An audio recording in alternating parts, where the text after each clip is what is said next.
and welcome to another episode of Stoppage Time from the MLS UK show. It's episode 9, and once again, I'm Henry Hewitt, and as always, I'm joined by...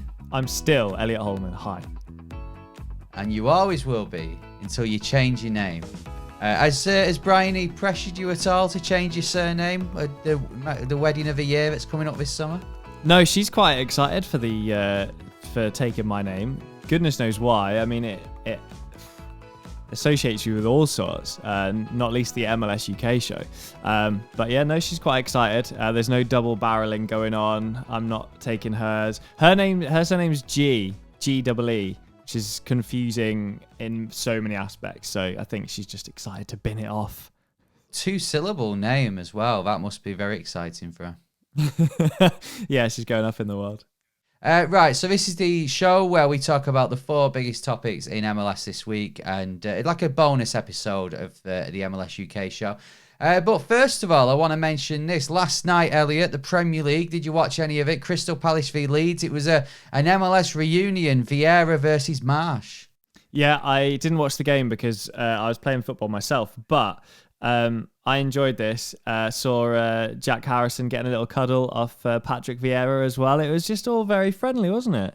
It was, yeah. There was a lot of build-up being made about Marsh and Vieira's rivalry in MLS, and it didn't really come to much during the game. But what I did notice, especially, I don't know whether our US listeners and viewers or our Canadian listeners and viewers will know this, but on Sky Sports, where the match was shown here in the UK, after the game, Jamie Carragher, obviously former Liverpool defender, and Robbie Keane, who we knew from LA Galaxy amongst other Premier League teams, were very complimentary towards especially Jesse Marsh, but then also MLS and US coaches, which was really nice to hear, wasn't it? Because I think sometimes they get a bit of stick for no reason. Yeah, the Euro snobs are often out in force, as we know, and this podcast is very anti-Euro snobbery. But yeah, I think MLS has got itself into a position where it has to be taken seriously. I think we've seen with the players that we've discussed previously on this podcast that the players that the league is producing and developing and nurturing are coming over to Europe, and people have to start to take it seriously now. Yeah, exactly. I love that. I think we should rebrand ourselves the Euro Anti-Snobs or the Anti-Euro Snobs or something like that. Yeah, it was good to see. It was a very good game as well, actually, and hopefully Jesse Marsh will keep Leeds United up in the Premier League so that we have that interest continuing. We're going to be speaking about Jesse Marsh and Leeds later on in Stoppage Time, but first of all, the story number 1 that we're going to be talking about this week, and it's Gyasi Zardes. He made his trade to Colorado last week, just after, as always is the case, just after we recorded our main episode, annoyingly. So he's gone from Columbus Crew, we knew that, in exchange for 300 grand of 2022 GAM. Columbus could also receive up to an additional 1.1 million in GAM based on performances as well. Could you see him being a star at Colorado? I really like this trade for all parties. I think it was well documented that Columbus were looking to offload, and when you look at the deal and think, well, there's plenty of incentives there, top ups based on performance. I think that's exactly right. I think he could perform extremely well, and therefore I think it's only right that then Colorado would have to pay additional funds. But there's also, with the fact that it was a fairly cheap transfer without those performance-based incentives, there is an element of try it and see. I like the move for all parties. They've not overpaid currently, and it is a transfer that could go one of two ways. I hope it really works out. Colorado are a team that are transitioning for the best, for the better. Definitely on a upward trajectory when we look at their MLS form from in the last 10 years, and it's exciting. And this could be a part of a new era at Colorado. Yeah, exactly. And of course, Gyasi Zardes. I need to get used to saying that, but Gyasi Zardes is entering the sort of autumn of his career. He's past 30 now. But he's still, he was still Columbus's second top goal scorer last year, and I think based on what happened last year and where his sort of career's gone with Columbus, I think he definitely did need a new start. Colorado, for me, is a perfect side for him. We've seen Kamara go there in recent years in a sort of similar kind of, way and do well. So I think Zardes can do that as well. And yeah, I'm excited to see how he does. And I think Colorado, based on their start to the season, I think it's someone they need. They need a bit more firepower up there and just a bit of fresh legs to try and push on from what they did last year. Yeah, agreed. I'm excited to see this, see how it pans out for both parties.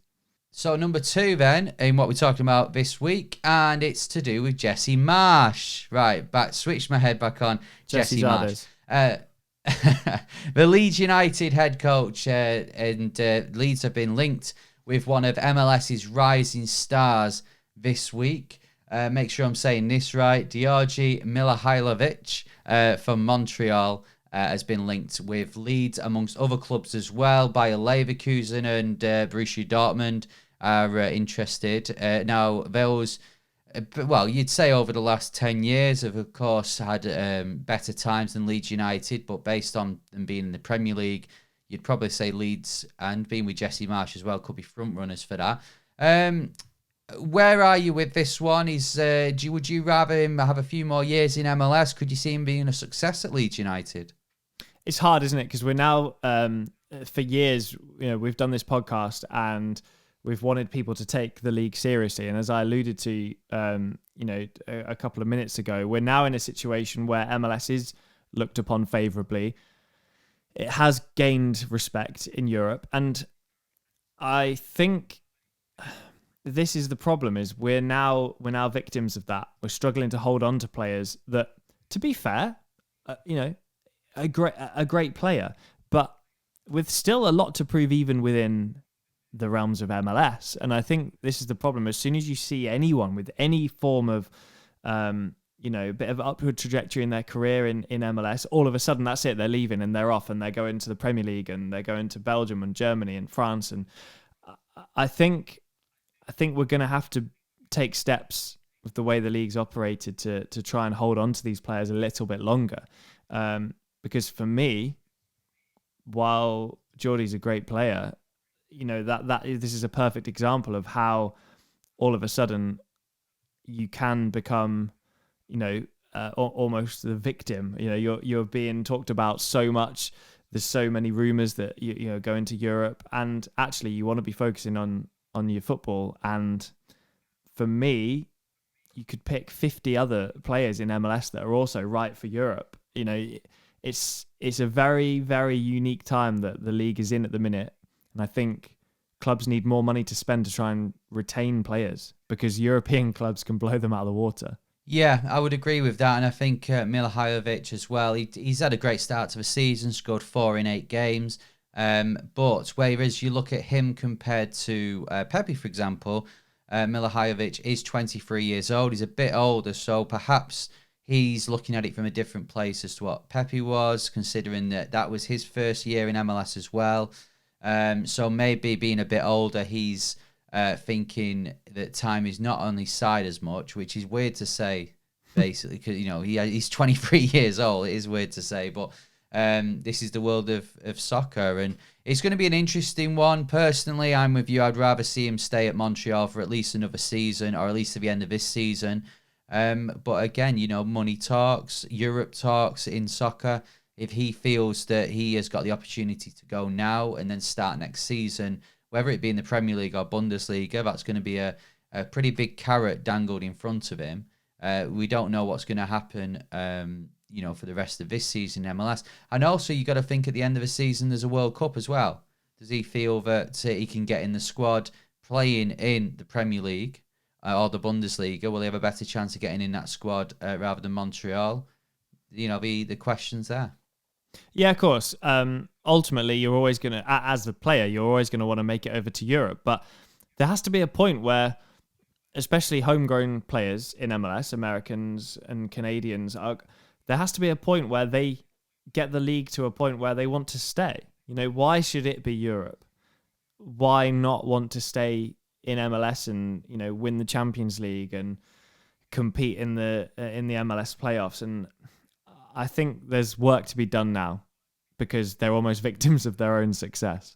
So that moves us on to number 3 of the topics we're talking about this week. And the reason I'm moving on from what you just said was that it involves players that are rumoured to be incoming to MLS. Now, I saw a quote a few months ago by Don Garber talking about Neymar. Now, Neymar apparently came out and said he would be interested in a move to MLS basically because the season's shorter, so it would mean he could play for longer. Now, Don Garber's kind of come out and said that we are looking to become a different league. We don't want to become a league where people are coming to retire. We want to bring these young players in. But the 4 players that have been linked this week with MLS, unsurprisingly, are players all above 30 years old. The most interesting one for us, in my opinion, this would be the biggest UK interest in MLS, especially probably since Rooney left the league. Gareth Bale. This broke last Thursday. Rumours are that DC United are exchanging proposals with Gareth Bale. His contract's up at the end of the season with Real Madrid. Gareth Bale in MLS. Elliot, discuss. Well, there's some lovely places to play golf. Yeah, exactly. No, I think the time's right. He's clearly struggled a little bit with injury. It hasn't worked out for him at Real Madrid for a multitude of reasons. I can't see Neymar in MLS currently, but I believe there would be a way that an MLS club could bring Gareth Bale, and I think that's exciting for everyone because he would immediately be in the top 3 players in the league, potentially the best. Hard to say until he gets a run of games, which he hasn't had in what seems like years. But yeah, Gareth Bale to MLS would be a very, very exciting prospect. It would, and I think when you look at Gareth Bale and what he's done recently, he's played a bit for Real Madrid, but not making any headlines for the right reasons. You think of playing for Tottenham last year, he did okay. He scored some goals. I think the game earlier this season, a few months ago, the Wales World Cup qualifier against Austria, I think it was Austria anyway, where he scored 2 goals and they won that game. I think if you look at Austria, that's probably the level of most MLS teams. So for him to have not really played this season, to come in and dominate the game and be man of the match like he was, tells me that he would do an excellent job in MLS. I've got to ask, though, you mentioned there about golf courses. Orlando has some very nice golf courses. when you dodge the alligators, that is. Would you be interested in bringing him in at Orlando? Do you think a club like Orlando should be moving heaven and earth to try and bring him in? I think every club should. I don't think there's a club in MLS that should not be looking to sign Gareth Bale. Yes, there is the potential risk of injury, and unfortunately, I think that would have to be reflected in the contract offer from any MLS club because it's going to cost a lot to bring him into MLS. I think you have to factor in the same way that Orlando did with Pato. He's very injury prone. But ultimately, the guy can produce magic. There should be every team should be trying to make this happen. So yeah, I'll throw Orlando's hat in the ring 100%. It's happening. In fact, confirmed. Not quite. You need to exchange those proposals, as they say in like DCR. Another player who's rumoured to be coming in is Luis Suarez. Now, this has been for quite a while. Luis Suarez seems to be one of those players, that just always seems to get linked with MLS. But Gonzalo Higuain has been speaking this week, and this is why this made headlines. He was on a Twitch interview with Christian Vieri, the former Italian football player. And he said when he came to MLS, he thought it would be a lot easier than what it was. He said before, he thought he'd be having a cigar in his mouth, walking around owning the place. And that's not quite happened for him. So, how that's then been linked to Suarez moving over is, sometimes where these headline writers will pick any player and link it to anything. But I think Higuain has a point, doesn't he? MLS has moved on, and for these players like Suarez, who, let's face it, has a wonderful career, won lots of things. He's won a European Cup. He's won La Liga as well. It's not as easy to come over to MLS anymore. No, and remember, it's Seattle Sounders who are the front runners to sign Suarez after, I think we're going back 5-6 years. A certain Uruguayan attacker at Seattle was tapping up Suarez, telling him that he's got to come over to MLS. They've always that rumor's always been there. It has changed. Suarez would of course be a fantastic signing, and these are the players now that I think, you can dream about Neymar. I think Suarez and Bale are a much more realistic target. Forget the retirement league, forget your Lampards and your Gerrards. We have moved on from that, but you can't just click your fingers and all of a sudden the 19-year-old wonder kids are coming to sign for you. You have to take steps gently. Luis Suarez, I believe, is a perfect fit right now. Yeah, the other player been mentioned is Gundogan from Manchester City. Now, he's actually come out and said he would love to spend his whole career at Man City, but then kind of linked himself in a way to either playing in Turkey or MLS. It does seem like all these players, when they get asked, it's an easy link to go, yeah, play in America. Of course I would. So, I mean, I don't really want to go too much into that one, because as a player who's about to possibly win the Premier League and Champions League... We're a long way off Gundogan in MLS, I'll tell you that. Yeah. And the last one, we talked about this a few weeks ago, and it's Chiellini from Juventus. He's been linked. This rumour isn't going away with him. The more you hear about this rumour, are you thinking the more and more likely it is he will be joining MLS?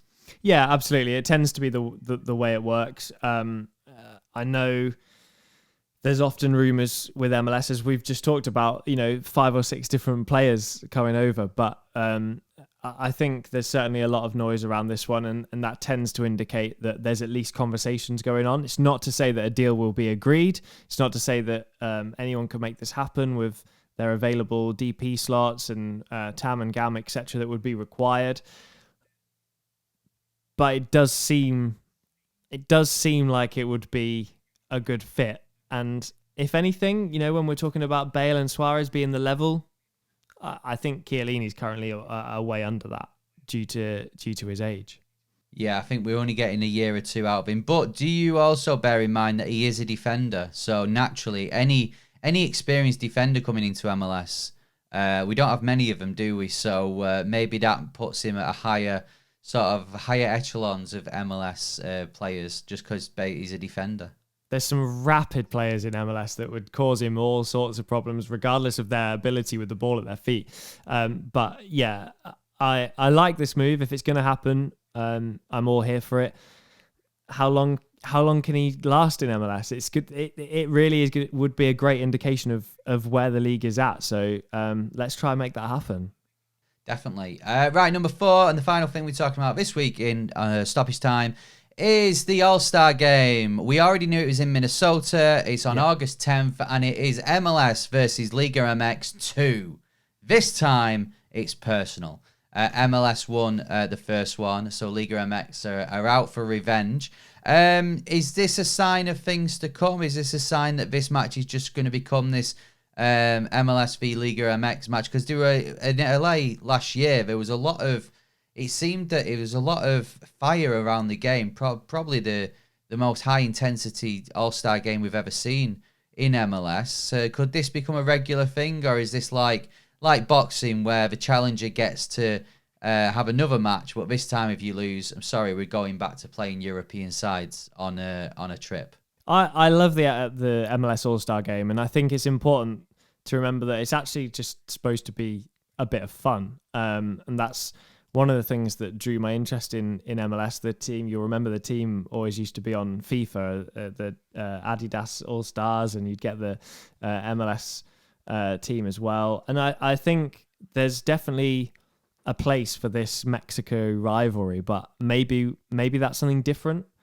You can't just have your All Stars play Mexico every year. It's about raising the profile across the world. So you need to be bringing in teams from China, from Spain, from France, from the UK, across Europe and the world. And so I like the Mexico thing. I understand it. It's a neighboring country, but maybe that's a separate thing going forward.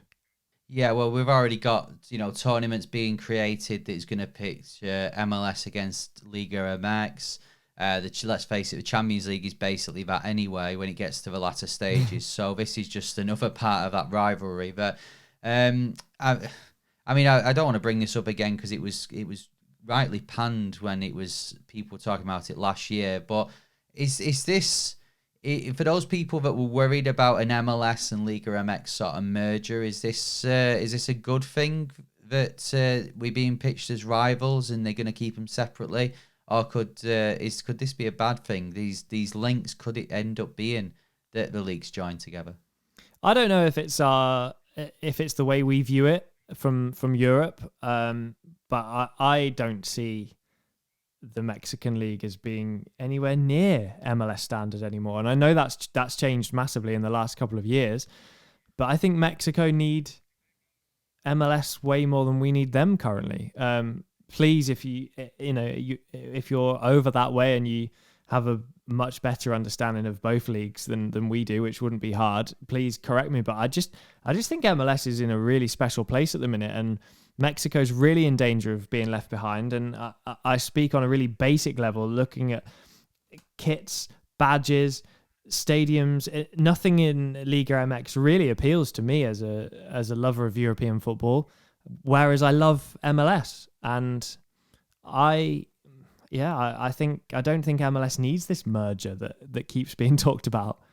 Yeah, I've got to agree with that. I mean, there is one stadium, I think it's Monterrey, where it's built into a mountain or something. I've seen pictures of that. That looks pretty cool. But yeah, I get it. Other than that, it's I'm definitely Team MLS, which is why we do this podcast. But thank goodness for that. I think the international sort of appeal of MLS, with it being American, NFL is getting bigger over outside of the US. Same with NBA and baseball as well. So I think you can put MLS in that bracket as doing soccer in their own way.